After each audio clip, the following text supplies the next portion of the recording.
Salesforce salaries have been a hot topic of conversation for years now, especially as the economy, the market, and Salesforce as a company have evolved. But what does the state of salaries actually look like? In this video, we're putting a magnifying glass on the US market to answer some of your burning Salesforce salary questions, including the big one: what should a US Salesforce professional be earning? Salesforce Ben. Last year, Salesforce Ben released the results of our very own salary survey. This report features insights from over 3,500 respondents across 95 countries and more than 20 industries, covering as much of the ecosystem as we could. And let's not beat around the bush here. Salaries in the Salesforce ecosystem have been one of the worst kept secrets in IT.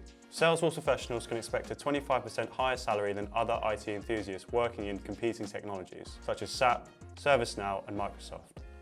This is largely due to the lack of talent and extreme interest of private equity and investment firms. In 2020, the Salesforce job market exploded due to the COVID-19 pandemic. The war for talent compelled Salesforce partners to offer eye-watering salary hikes to keep up with customer demand. A 30% pay rise was standard for anyone who changed jobs between 2020 and 2022. Even at the junior level, it was not uncommon for someone with 2 years of experience to be offered a senior title and a $150,000 basic salary. Matt Hafford, who wrote the foreword for our survey, said that although this time was monumental for the ecosystem, he fears we may not see the likes of this again, and our survey respondents said the same. Now that we understand the market and the state of salaries a bit more, let's take a closer look at some figures from the United States of America. Now, before we get into the average salaries in the US, we just want to tell you that you might not be utilising the best of Salesforce's features when you really should. That's where today's sponsor comes in. Salesforce Foundations gives you access to more of Salesforce, and it's now easier than ever. You can get started with the Connected Customer 360 by building the foundational apps into your CRM at no additional cost. Yes, that's right, for free. Get access to sales deal management, service case resolution tools, marketing email campaigns, commerce storefront, and more with this free add-on today. If you want more info or need more convincing, check out the demo at www.salesforceben.com/foundations. You'll find it in the description. Average salaries in the US depend on several factors, but we've broken it down into industry, age, company type, and gender. If we look at the US salary averages by industry, the most money lies in professional services, with an average salary of $143,000. This is closely followed by technology at $140,000 and public sector a little further behind at $127,000.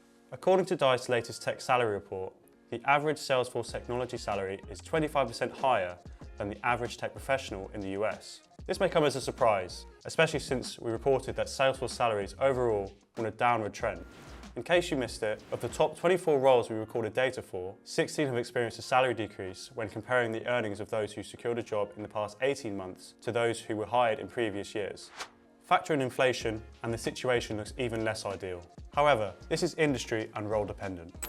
When it comes to age, it may be unsurprising to find out that salary trend upwards according to age, with the average for 18 to 24-year-olds being $72,000 and the average for 65 and over being $139,000.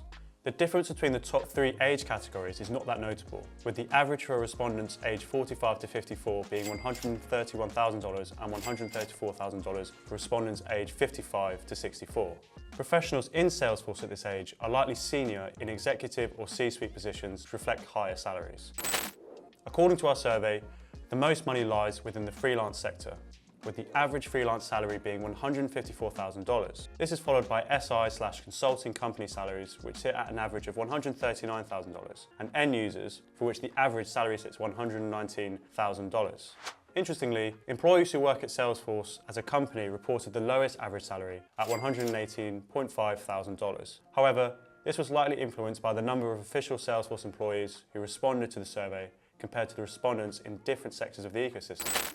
Lastly, let's look at the comparison of the salaries between genders. Respondents who self-reported as male in our survey indicated the highest salary out of all reported gender groups, with an average salary of $135,000 compared to respondents who marked themselves as female at $113,000, a 19% disparity.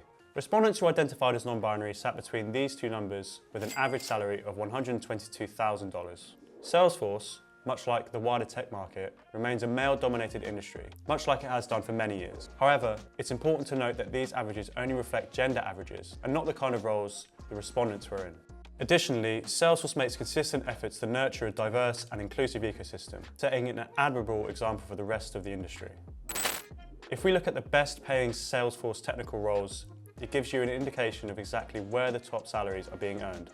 The top earning position is the DevOps engineer with an average salary of $187,000. Responsible for streamlining and automating Salesforce processes, a DevOps engineer handles testing, deployment, and monitoring of Salesforce applications, ensuring smooth, secure, and efficient delivery of changes across environments. A very important role, especially as AI continues to evolve. After that, the top earning roles are technical architects at $178,000 and solution architects at $165,000. It's no secret that the Salesforce architect role has been the pinnacle of success for many Salesforce professionals, and the compensation reflects that. It certainly makes justifying the $6,000 CTA exam cost a lot easier. Technical architect roles also pay the most, even at junior level, with the average junior technical architect receiving $142,000. However, it takes much longer to qualify for an architect role compared to something like an admin or marketing role. So keep that in mind. For the United States, it's important to remember that your salary will likely vary quite a bit depending on which state you're employed in. But if you live in these 5 states, you're likely to see the highest average salary in the whole of the country. So at number 1, you have Rhode Island with $158,500. At 2, you have Massachusetts at $139,500. 3rd, South Carolina with $137,000. 4th, New Jersey with $134,000. And 5th, Georgia with $133,000.